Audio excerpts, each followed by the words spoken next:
Hello, my name is Ryan, and welcome to my channel Counting from Caleb. My friend Sam and I have been analyzing some day counts from within the 7-day moed of matzot, or unleavened bread. This video serves as an update to my previous ones.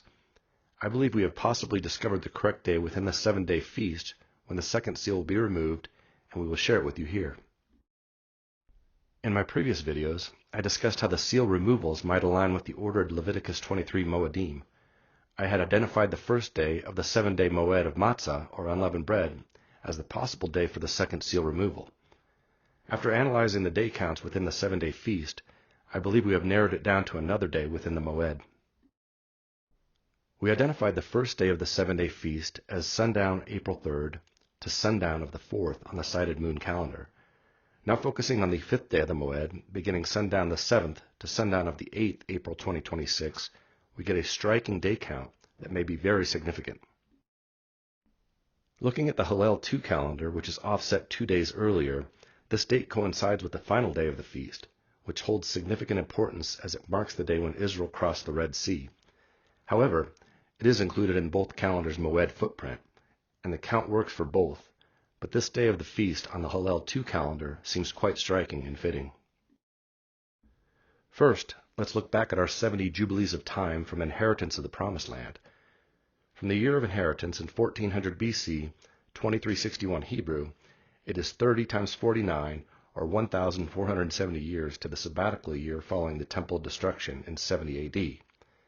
From that point, it is 40 times 49, or 1,960 years to the completion of the full 70 weeks of Jubilee, or 3,430 years to the final sabbatical year of 5791 that spans 2030 to 31. Prior to the sabbatical year following the temple destruction, it is 40 years from when I have calculated Yeshua giving the Olivet Discourse informing us of the signs of the beginning of the birth pains just prior to his crucifixion and resurrection in 31 AD, or 3791 Hebrew.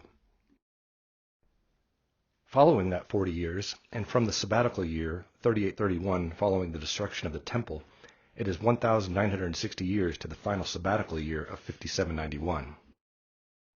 So, we get a significant count of 40 years, followed by 1,960 years, which seems to correlate to the exact day within the 7-day Feast of Unleavened Bread we are focusing on. Beginning on the day of Matzot, which runs from sundown April 7th to sundown of the 8th, it is 1,960 days to the 1st of Elul 2031.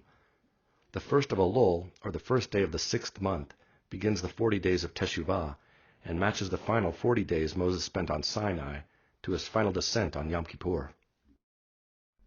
The 1,960 days matches the 1,960 years following the destruction of the temple in 70 AD, which was preceded by the 40 years to Yeshua's first coming. So, we have 40 plus 1,960 years to the end of the final Shabuah, and possibly the reverse order of 1,960 days, then 40 days from the opening of the second seal to the end of the Shabuah. We have one more event that may tie both of these counts together. The 2026 Iran War, known as Operation Epic Fury, was initiated by the United States and Israel on February 28, 2026. Counting inclusively from that day, it is 40 days to the possible removal of the second seal. So we get a 40, 1960, and 40 day count.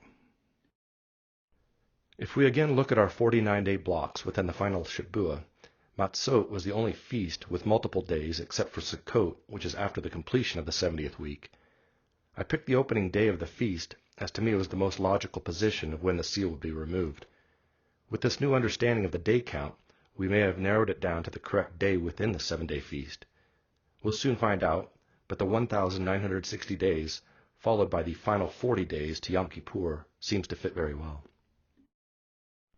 The date we have identified is only a couple days away, so we won't have long to wait to see if it is indeed the day the second seal is removed. Thank you for watching. Shalom.